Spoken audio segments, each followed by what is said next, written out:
മുഖ്യമന്ത്രിയുടെ ദുരിതാശ്വാസ നിധി ദുർവിനിയോഗം ചെയ്തെന്ന കേസിൽ വിധി പ്രസ്താവം ഭിന്നവിധി ഉണ്ടായിരിക്കുന്നു എന്ന റിപ്പോർട്ടാണ് ഇപ്പോൾ പുറത്തുവരുന്നത്. ഫുൾ ബെഞ്ചിന് വിട്ടിരിക്കുന്നു എന്നാണ് ലഭ്യമാകുന്ന വിവരം. ഭിന്നവിധി ഉണ്ടായിരിക്കുകയാണ്.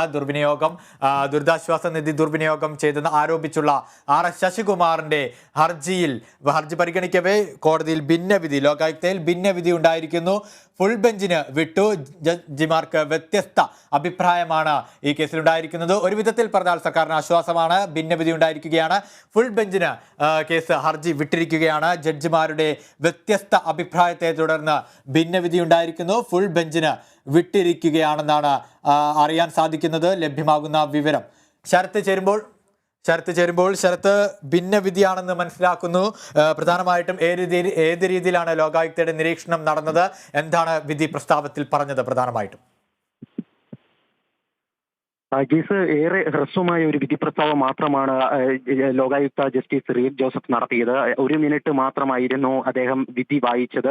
അതിൽ ഏറ്റവും പ്രധാനമായും പറഞ്ഞത് 2 ജഡ്ജിമാർക്കിടയിലും ഈ വിഷയവുമായി ബന്ധപ്പെട്ട് ഒരു അഭിപ്രായ സമന്വയം ഉണ്ടാക്കാൻ സാധിച്ചിട്ടില്ല. ഞങ്ങൾക്ക് 2 പേർക്കും ഈ വിഷയവുമായി ബന്ധപ്പെട്ട് വ്യത്യസ്തങ്ങളായ 2 അഭിപ്രായങ്ങളാണ് ഉള്ളത്.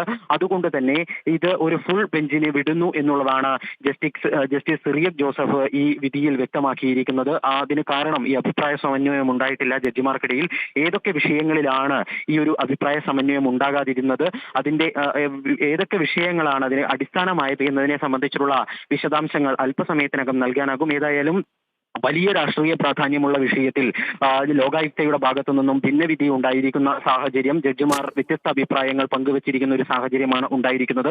അതുകൊണ്ട് തന്നെ നിലവിലെ സാഹചര്യത്തിൽ മുഖ്യമന്ത്രി രാജിവെക്കേണ്ടി വരുമോ എന്നതടക്കമുള്ള ചോദ്യങ്ങൾ ഉയർന്ന ഒരു വിഷയത്തിൽ തൽക്കാലം അത്തരം സാഹചര്യങ്ങളൊന്നും ഉണ്ടായിട്ടില്ല. പകരം ഇത് മറ്റൊരു ദിവസം ഈ ഒരു ഫുൾ ബെഞ്ച്, മറ്റൊരു ജഡ്ജി കൂടി അംഗമായ 3 അംഗ ബെഞ്ച് ഈ വിഷയം പരിഗണിക്കും. അങ്ങനെ 3 അംഗ ബെഞ്ച് പരിഗണിച്ചുകൊണ്ടായിരിക്കും ഈ വിഷയത്തിൽ ഒരു അന്തിമ തീർപ്പ് ഉണ്ടാകാൻ വേണ്ടി പോകുന്നത്. അതുവരെ നിലവിലെ സാഹചര്യത്തിൽ സർക്കാരിനെ സംബന്ധിച്ചിടത്തോളം ഒരു തരത്തിലുള്ള പ്രതിസന്ധിയും ഉണ്ടാകാൻ വേണ്ടി പോകുന്നില്ല.